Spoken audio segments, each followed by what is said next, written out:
আমি আমার অফিসের আপনার যারা স্টাফ আছে ওই যে বলছেন যে লিফটের কর্নারে এসে তার সাথে এটা শুধু প্রবাসী কল্যাণ মন্ত্রণালয় বলেন না, আমরা খোলামেলা বলতেছি এমন কোন বাংলাদেশের দপ্তর আছে, এমন কোন সেক্টর আছে যেখানে ঘুষ দুর্নীতি অনিয়ম নাই, যেটা রাতারাতি বন্ধ হবে না, বাট বন্ধ করার চেষ্টাটা করতে হবে। সেই ক্ষেত্রে সরকার এই বিষয়ে খুব হার্ডলাইনে, আপনারা বিশ্বাস করবেন কিনা, প্রথম মিটিংয়ে প্রধানমন্ত্রী বলে দিয়েছে দেখেন আমরা কিন্তু আগে থেকে অনেক প্রোপাগান্ডার ন্যারেটিভ আমাদের বিরুদ্ধে দাঁড় করানো হয়েছে বা হচ্ছে, সুতরাং আপনারা কেয়ারফুল থাকবেন। ইটস ট্রু যে আপনাদের অনেক ধরনের ইনভলভমেন্ট আছে, আপনাদের অনেক কর্মী 17 বছর নানানভাবে ভিকটিম ছিল, বাট এমন কিছু করা যাবে না যেটাতে আমরা বিতর্কিত হই, আমরা প্রশ্নবিদ্ধ হই, আমাদের বিরুদ্ধে অভিযোগ আছে, তাহলে কিন্তু চেয়ার জায়গায় সে থাকবে না। ওই জায়গা থেকে মন্ত্রীরা ভিতরে ভিতরে কিন্তু একটু তটস্থ আছে যে কার চেয়ার কোন সময় চলে যায়, ওই এই চাপটা নিয়ে কাজ করতেছে এবং যার যার অফিসও সেইভাবে মুভ করতেছে।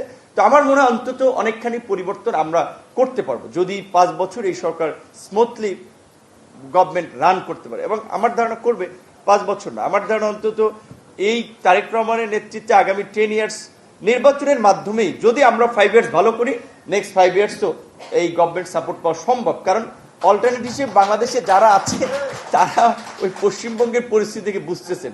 এর যদি এখানে পাওয়ারে আসে, এই যে একটা মমতার পতনের পর তো দেখতেছেন ওইখানে কি অবস্থা, সো এইখানে তো তাই হবে।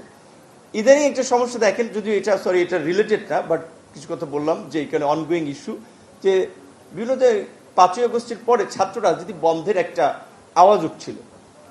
খোঁজ দিয়ে দেখবেন যে ম্যাক্সিমাম এগুলো হচ্ছে আপনার এই মানে শিবিরের একটা কি বলবেন একটা আইডিয়া, সাধারণ শিক্ষার্থী নামে কিংবা সাধারণ শিক্ষার্থীদের সংগঠনের নামে, যেটা আবার আমরা দেখলাম গণ অভ্যুত্থানের পরিচিত মুখ ওই ছাত্রনেতা আমাদের একজন আব্দুল কাদের, সে বলেছিল যে 5ই আগস্টের পরে কিভাবে বিভিন্ন হলগুলোতে শিবিরের ছেলেরা মানে ইনফ্লুয়েন্স করে দখল করেছে, নিয়ন্ত্রণ নিয়েছে।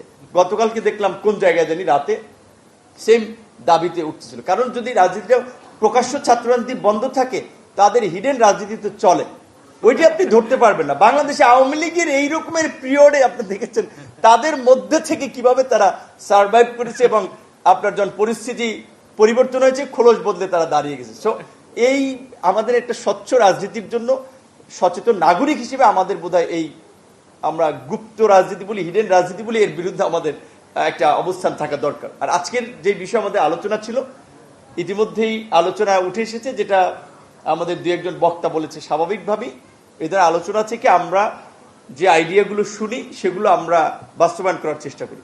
সেখানে মালয়েশিয়ার বিষয়ে আমি আপনার সাথে যেটা বলবো যে এখনকার বাস্তবতা, মার্কেট বন্ধ আছে, আমরা যদি সিন্ডিকেট বলবেন না, ফেয়ার রিক্রুটমেন্ট সিস্টেম বলবেন, যাই বলেন, তাদের কন্ডিশনে যদি আমরা এগ্রি না করি তাহলে মার্কেট যেভাবে বন্ধ আছে সেভাবে বন্ধ থাকবে। তবে আমরা একটা জিনিস, আমাদের মন্ত্রী কিছু আগে মিটিং করেছে, সেখানে আমরা পরিষ্কারভাবে বলেছি তোমাদের কন্ডিশনে যে 423টা লাইসেন্স আমরা এখানে দিয়েছি সবার জন্য ওপেন করে দাও, কারণ ওই কন্ডিশনে তারা পাস করেছে।